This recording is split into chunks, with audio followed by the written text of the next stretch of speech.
જય સ્વામિનારાયણ. જોઈન્ટ ફેમિલીમાં રહીને એટલે બધાની ફરમાઈશ આપણે પૂરો કરતા હશું. આપણે પોતાની ફરમાઈશ કાંઈ હોય ને તો આપણે એમ થાય કે ભાઈ ચાલો ને આળસ ચડે કાંઈ નથી કરવું, પણ ના, આળસ નથી કરવાની. આપણી ફરમાઈશ આપણે છેલ્લે રાખવાની છે. ને મારી ખુદની ફરમાઈશ હતી પોતાની જાતને જ મેં પૂછેલી તો તે બેસનની સેવ, કારણ કે મને બહુ ભાવે. લોટ બંધાઈ ગયું છે અને મંગાળે તેલ પણ મુકાઈ ગયું છે.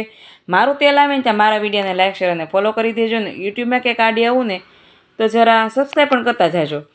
તેલ આવી ગયું છે અને જો સેવ પણ પાડવા માંડી.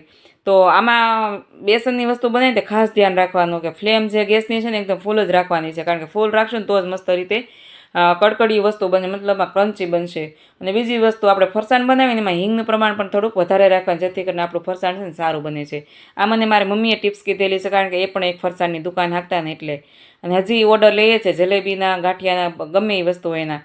તો બસ જો આપણે છેલ્લી વસ્તુ હતી આ ચોળાફળી આપણે તળાઈ છે ને પછી એમાં મસ્ત રીતે મસાલો એડ કરી દેવાનો છે. અને આપણી ફરસાણમાં બે આઈટમમાં હોય ને તો આ બે વસ્તુ છે, ચોળાફળી ને સેવ. એ મને અંતરમાં વાલી છે.